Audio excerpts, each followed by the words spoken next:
That's what you do, man, to get in the zone. Game face, man. Serious. Game face.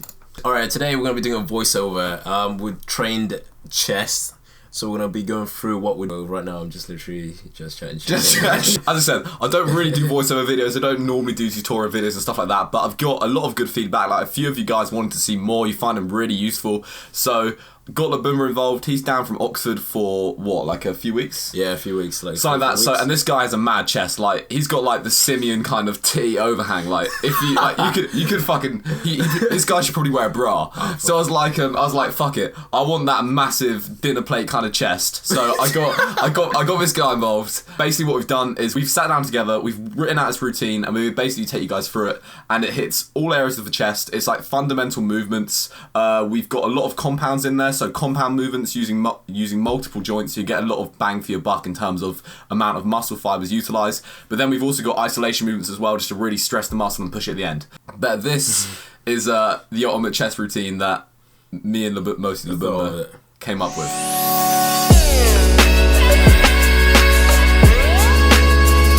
Alright, first exercise, obviously we started off with flat bench press using the barbell.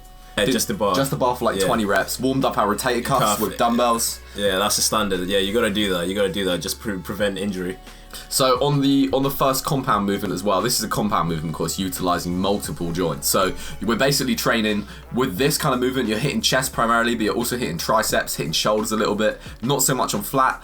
But the main thing is you're hitting a lot of muscle fibers, so a lot of bang for your buck. It's a very good exercise. And then in terms of sets, we hit about 4 working sets. Yeah. And then reps, me personally, I kept them lower, so I stayed at about 5 reps. How many reps are you getting on that weight? What weight did you pick in order to get that many reps? Like 8 to 11 reps, that's how much I was hitting. The thing to note as well, guys, is that if you look when he comes into it, his scapula is retracted, so his shoulder blades are pulled back, and that's really emphasizing the kind of movement of the chest. Yeah. And then as well, nice smooth motion. So when he's coming up, when he's pushing outwards, nice and explosive. But then he's coming down slow and controlled. Yeah. There's no jerking, just moving. The thing is, one thing that I've learned is literally from looking at it when I started, the way I bench is completely different. Right now, it's more stability. It's very rigid. It's very strong. So it means there's constant tension on the muscle, and that's what you want. You want to optimize that as much as possible. You don't want to waste any energy, trying to get it up, shifting your hips left and right. Keep it as steady as possible, and just let the weight move nice and smooth, and that's what you want. If you notice as well, he's also got like a slight arch in his back. That's because he's got his shoulders pinned back, and then he's kind of pushing. He's got everything tight. You want everything nice and tight. You really want to be gripping the bar and trying to bend the bar. And then by kind of having that little arch in his back and having everything tight, it's just focusing more on the chest. Like if you just kind of sat there loosely, just pushing the weight around, you're going to be using, what would you say, shoulders a lot more and stuff as well. So you really want to pin those shoulders back and just picture in your head, imagine the muscle. I like to imagine it, like I don't know about you, but I like to kind of imagine it actually contracting and squeezing. You should feel it stretching a little bit when you're going down. It should be a very smooth movement, and it should feel very comfortable. Like when we say contraction as well, I've had a few people say this, like what we mean is just tensing. Contraction is just tensing it, squeezing it. Second exercise, incline dumbbell bench press. The aim of the game in this one is you're hitting a lot more of the upper chest, so you're at an angle, you're pushing the weight, and you're utilizing the area that's known as your upper chest, but you're also a bit of shoulders are in there as well, a bit more than flat, aren't they? But the same principles applies. Like you watch Lubomba rep in this. It's not out of control. It's nice and explosive on the way up, good explosive movement, and on the way down, it's not real slow, but it's still slower and controlled on the way down. There's constant tension between top and bottom. Like it's almost equal. You kind of like exerting the same force going up and on the way down. Like on the way down, the weight is not dropping; it's controlled. On the way up, you're pushing it. Contracting the muscle. So. Yeah, that's what you want to look. It should be very smooth because you just want to constantly keep that tension on that chest. One more thing I want to add on this as well, especially, is if you notice as well, in terms of depth, he's going just below, I'd say 90 degrees in terms of the bend in his arms. So he's not going super deep, but he's also not half repping either. Yeah. And then when he comes up as well, he's not locking all the way out. But he's keeping the muscle under constant tension. It's not half reps. If he's just pushing out like pathetic little half reps like that, that's gonna be shit. Yeah. It's not. He's still getting the full range of motion, but he's not locking out just to keep constant tension on the muscle. Like you see guys kind of doing these half reps, and okay, it's probably gonna orientate the tension towards a different muscle group, or you can kind of manipulate what muscle groups you're orientating tension towards. Obviously, over a longer period of time, you see the muscle will grow in a different way. Like, you won't get that full and dense look. Depending on how, like I've got a mate that freaking always used to bench, or still does, always benches like real close grip. Triceps are gonna be very big. His triceps is gonna fucking huge, man. Just because he always has adopted, like naturally, or it's just always what he's done. Real close grip on bench press, and it's not so much about the range of motion. It's more about his grip. But it just goes to show that the little things you can do over a long term can add up and make a lot of difference. Like. Alright, okay, our next exercise after dumbbell incline press was decline using the barbell. For me, I kind of feel like with the barbell, I can really push more with the chest. But as you can see, smooth, up and down, consistent. It's almost like every rep is equal. You know, there's no change of tempo, it's just consistent. That's what you want. Yeah, the thing is for me on this as well, guys, is like I normally go wider. If you notice, I've got a very narrow grip. It's suicide grip as well, and that's just because of my shoulder injury. So like, if you haven't been following me for a while, you know that I tore my rotator cuff about 6 months ago. So this was the first actual session where I was able to train properly with barbell. But it basically meant that I just stayed, my shoulders hurting, so I went very light on the decline, close grip, just to kind of totally take out shoulders from the equation. Like generally, if you have a very wide grip, you're going to be hitting shoulders more, like probably more dominantly than triceps. Yeah, very close grip, you're going to be hitting triceps and chest a bit more than shoulders. So I've gone close grip, lightweight on that. In terms of reps and sets, I normally do, this is hitting the lower portion of a chest, declines hitting the lower portion of a chest. Another exercise that also does that is dips. Like dips hit the triceps as well, hence why I'm going close for a miss, because I personally alternate between dips and decline bench, and I can't really do heavy dips on my shoulder. It just really hurts it. So like, for me, I'm just kind of, what am I doing? Emphasizing the tricep and the lower chest on those two movements, and that's what it's all about. Right, exercise number 4 was incline chest flies.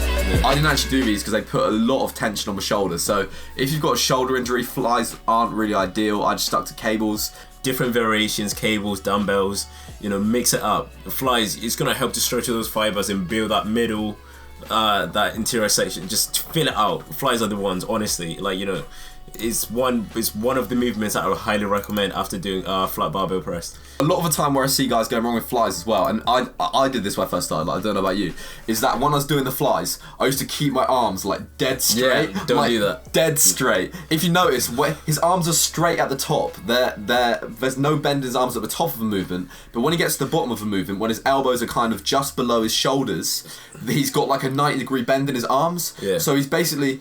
The stress is almost like no longer on your pivot point. The stress is gonna be on your chest, like where your shoulder joins to, where your chest joins to your shoulder, and you're gonna really stretch out the fibers from the middle to the outer. So yeah, it helps it open. By doing that, you open up the chest and just squeeze it back again. So on these ones, I'd probably go slightly higher. So again, about 4 sets. This last exercise really upped the reps. Again, 4 sets. I was hitting around 20 reps on this one. What, similar for you? Yeah, high reps again on flies. Nice high reps. It's an isolation thing. So it's generally, like, in terms of going to a failure and really pushing it, as long as your form's good, I find it's safer than stuff like barbell bench press, a compound where you've got so much it can go wrong and you kind of lose your form and stuff like that. But yeah, 4 sets, 15 to 20 reps to give them a bit of a ballpark. And then also throwing in a drop set in there. Other things you can use is you were actually supersetting that, weren't you? You were supersetting the flies with the funky CrossFit dumbbell press. That's what I'm calling it. It's got a proper name. But that was pretty much for chest. So we went to failure in my last set. You can do a drop set, a superset, utilize tools like that just to make it a little bit kind of harder and really stress the muscle. And then to finish it off, we hit triceps. So isolation movements on triceps. Anything that's kind of a pressing compound is going to hit triceps anyway. So we then went on to some isolation movements on triceps, similarly to the isolation movements isolation movements on chest. Just because you might as well, if you're kind of training triceps anyway, you might as well train them properly. That's why you get push pull. For triceps, I normally do a dumbbell exercise and a cable exercise. I did overhead dumbbell tricep extensions. I slightly lower reps on this first one, so I did about 8 to 12 reps, around 4 sets of these. Nice and deep. Look, I've kind of got around a 90-degree bend in my arms. Like, this is going to depend on shoulder mobility as well. Some of you guys might struggle getting that weight behind your head, but it's just about improving. Like, some people are going to be genetically better at it. An alternative to that one, I'd say, would be one arm. Yeah, one arm. That's what one I arm would overhead. do. That's what I would do. I kind of struggle with that movement. But, or maybe skull crushers, but again, it can irritate your elbows. So you just gotta be careful. Kind of choose the right exercise. Finally, we did another cable. No, finally we did a cable isolation exercise. So again, like I was going to absolute failure on these. Cables are real good for that. And do you want to say anything about your form, like your shoulders back, chest out, kind of thing? Yeah, you kind of want to maintain a straight torso and keep everything tight. Like you want to keep your lower back a little bit tighter.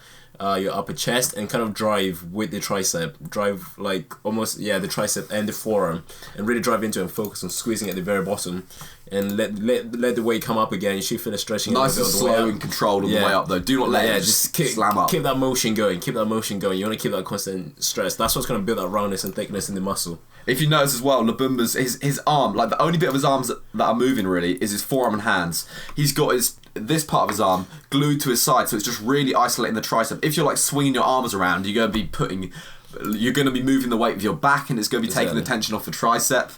So again, like nice and explosive down, and it looks there's like a pivot point between the elbow and the shoulder, like where it's almost like just a single fluid movement. Another thing to note as well is that his torso is fairly upright, like he's not leaning over right into it. So main points: shoulders back, chest out, arms are kind of glued to his side, and then when he comes down, like what you can do, like he's been doing this for bloody ages. So what you can do when you first start is really worth doing is when you get to the bottom of the movement, when you're squeezing your triceps, just maybe pause for like half a second, just squeeze them as hard as you can, then bring the bar back nice and slowly. Then obviously the more you do it, you can kind of get a little bit cheeky and a little bit faster with that negative, with that release.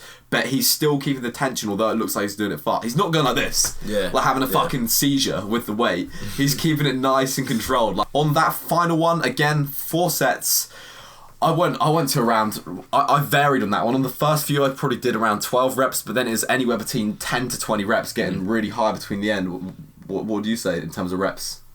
Wait, say that again. That made no sense, did it? No fucking sense. 10 to 15, 20, 30 reps. I did 4 sets, and then reps were higher than they were the highest. Let's just say 14 to 16. Yeah. But I would probably go higher to up to 20 on the final sets, maybe slightly lower on the first few sets when you're like finding that weight. But man, I think the main thing is as well is like when you first start, like with any exercise, any movement, is just to do it, slow it down, break it down nice and slowly, don't go too heavy, and just dial the form. Get a feel of the movement. Dial the form before you start putting weight on. Like every movement where you're releasing your weight, or like you're kind of releasing the load on your muscle, generally wants to be very slow and controlled. And then every movement where you're pushing against a weight, so let's say if you're doing a squat coming up, or like a bench press coming up, fast and explosive, and then you can kind of, once you've been training for a while, you obviously get a feel for the form, and then the form comes naturally, like you get it straight away, don't you? Then you can add some weight. Like, that's the way it should be. You build the foundation first and then work on it. But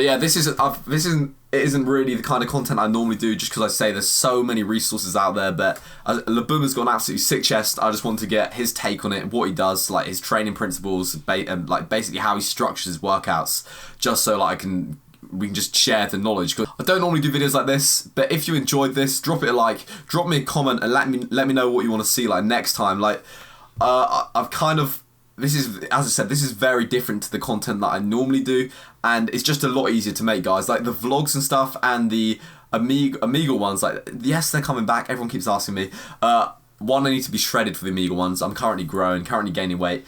But for the vlogs, especially, the editing, man, takes like 24 hours. And I'm in my last year of uni. I've got my dissertation due in a month. Haven't even started it. People have been finishing it. So I'm just going to have to make content that's a little bit shorter for the next few months. And then when I'm done with uni, it's going to be like, Yeah, that is everything. That is chest and triceps. Let me know what you want to see next. I hope you took something from it. This guy's Lubomba Munkuli. I'll put his name in like somewhere, but I'll probably spell it wrong because I always do. Classic. Yeah. But yeah, check him out on social media. Guy is, I'm not to say low-key beast, because he's definitely not. He's just a flat-out beast. So go check him out, man. Simeon 2.0, bet. Anyway, man. Cheers, guys. Thank you.